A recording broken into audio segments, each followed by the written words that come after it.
Ballot paper के जरिए चुनाव जीतने के लिए सत्ता का दुरुपयोग करके फर्जी वोट डाले जाते थे और अब तो ईवीएम के जरिए भी ये कार्य किया जा रहा है।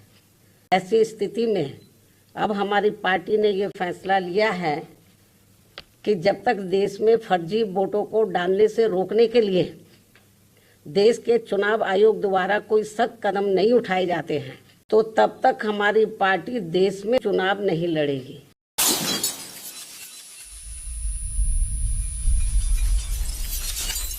हुए उपचुनाव में इस बार जो वोट पड़े हैं और उसके बाद जो कल नतीजे आए हैं तो उसको लेकर अब ये आम चर्चा है।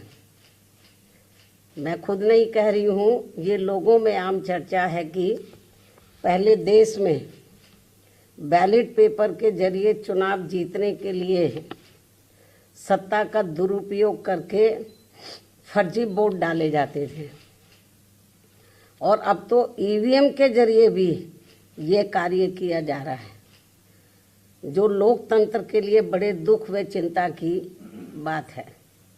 इतना ही नहीं बल्कि देश में लोकसभा व राज्यों में विधानसभा आम चुनाव के साथ साथ खासकर उपचुनावों में तो अब ये कार्य काफ़ी खुलकर किया जा रहा है और ये सब हमें हाल ही में हुए यूपी के उपचुनाव में काफ़ी कुछ देखने के लिए मिला है।